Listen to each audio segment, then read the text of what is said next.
Man, I'm in my garage, chilling right now. Just realized that today is January 10th. I was looking at something this morning on YouTube, and this lady was talking about how dysfunctional her family was. They were very dysfunctional. And the crazy thing is, her family was the exact replica of mine. So I was like, you know what? Today is January 10th. And that was something that happened that day 35 years ago. January 10th, 1989, 35 years ago. That was like the beginning of everything. That wasn't good. So,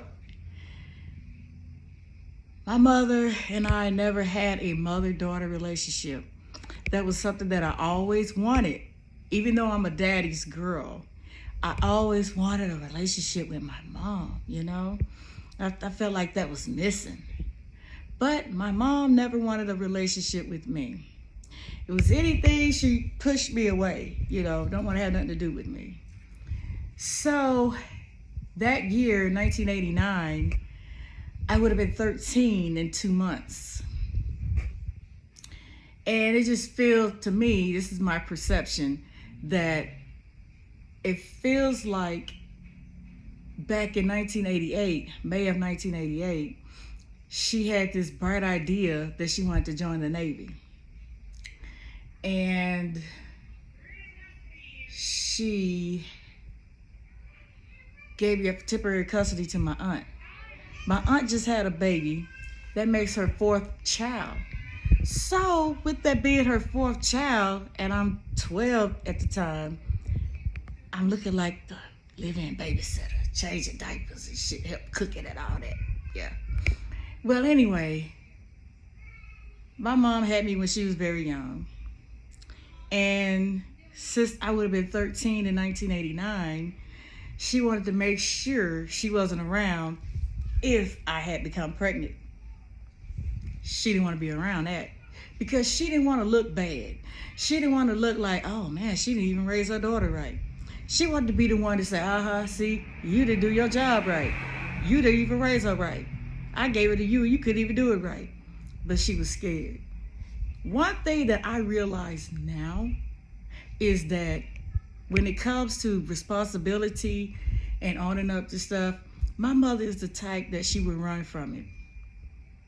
She runs from that stuff. But she could talk about everybody else who fuck up and who don't come, you know, who come up short on shit. But she runs. She's a runner. So, January 10th, 1989 was on a Tuesday. And I went to school that day. I was in junior high. And my mom was supposed to be leaving that day. So I thought that she would have gave me a hug, kiss goodbye, or waited for me to get out from school and say, goodbye, baby, I'll be back soon or whatever. Nothing. I get home from school, her ass already gone. Do you know how that made me feel? That was the worst fucking feeling in the world. Like, you couldn't even tell me bye. You couldn't even tell me I'm gone, I'm leaving today, give me my hug. Nothing. And then I didn't hear from her for months. For months. The crazy thing is, she didn't even go in the Navy. She lived with her sister and brother-in-law. And she was taking care, she was babysitting her nieces and nephews. She left 1 child to go be with 3. That made me feel some type of way. It made me feel like, what did I do so bad that you had to leave me and go somewhere else? After she left Mississippi, the Navy was no longer an option. That was an op. That was just a way to get out. That was an opt-out. And I felt bad about that shit. Didn't call, none of that. I didn't know if she was dead or alive. So she ended up getting her commercial driver license and driving a school bus. But the crazy thing was, she would always go to work drunk, having accidents and shit. So they fired her ass. She's taking my cousin them to school in the car, drunk and shit. So I was like, damn, she just out there just fucking up. So, I'm spitting this thing right quick. So, while she is out there living her best life, or whatever you want to call it, I'm in Mississippi suffering. You know, I'm asking questions like, why is this and that going on? Why this and that? Why this and that? So after a while, my auntie didn't put her ass out. So she ended up staying with my uncle's ex-girlfriend's mother. And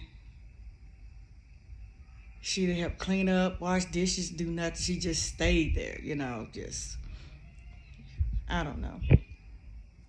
It's crazy. But I'm in Mississippi wondering what I do wrong and why she don't love me and why this and why that. So my aunt told me one day, why don't you just call her and ask? So I asked her, why did you do these things to me? Why did you beat me? Why did you do this? She didn't want to own up to it. Who told you to say that? She thinking I can't think, that I don't have thoughts, I don't have feelings. You think that I have to be told something like I'm a robot. And I was like, nobody, like, you did this shit, so why did you do it? She would not answer the question to save her life. I was real angry and bitter about this shit for years. For years. I was very bitter about this shit. And then when she came back in 1993, I was 17. I'm looking at her like, she looking at me like she didn't even know who I am because I've gotten taller. And she's like, damn. Yeah, but there's still no kids. I still don't have any kids. I'm still in school. I'm doing what I gotta do. And I'm telling you, that shit hurt. There's a lot that I would like to talk about, and I think I might do a series with this shit, with how family is and things like that. I might do that. But anyway, she came back. She cussed me out about a bike that sat up and dry rusted, or dry rotted. And from that point on, I was very angry with her. And I just wanted to beat the shit out of her. And I was I was so depressed and angry that all I do is just listen to music. They remind me of shit in the past and just dream about beating the shit out of her or hurting her. So at the age of 21, I end up with a tumor under my arm, lipoma. It's a fatty tumor. And at that time, I was a little nervous because my hairdresser at the time, she had cancer and she passed away. And with the tumor under my arm, it hurt my whole side, especially when my cycle came on. So I had a doctor's appointment. I went, and then towards the end of the month of June, because my hairdresser died in June 6th, June 27th, I had the surgery. It was benign, it was successful. And I knew then that I cannot sit here and be angry. I can't sit here and dwell on the past. I can't sit here and do this shit because I'm hurting myself. I'm hurting my body. I'm really hurting myself. But I will always remember January 10th, 1989. But anyway, I really didn't tell anybody I had the tumor and stuff because I just didn't want people to think negative and, oh, you go die and all this shit. It was nothing like that. But anyway, me and my mother relationship is still not good today. It's still not good. I have a brother, and she treat him like gold, even though he probably is on drugs. He was doing drugs. He had a girlfriend that was a drug addict.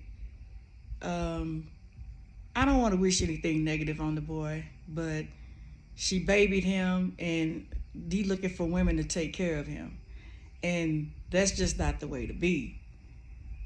I'm not taking care of your grown ass. But she treated him a little bit better than me. Just a little bit, not a whole lot. But me, she, beat the shit out of me and shit. But she kept him the whole time. But me, you got to go. So I feel like a chosen one. I do. I really feel like a chosen one. But I'll never forget January 10th, 1989. That was the day my mother, really cut me off.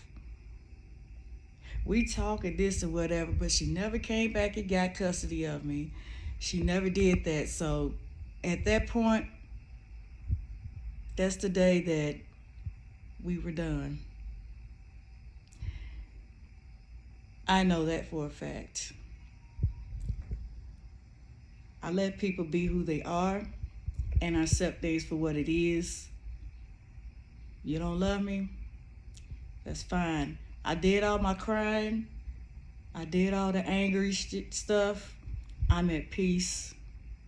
I just remember 35 years ago is when my mama departed from me. So it was like she died. And I'm at the point now I don't even care. We don't talk. We don't communicate. It's over. And the crazy thing is she's still alive.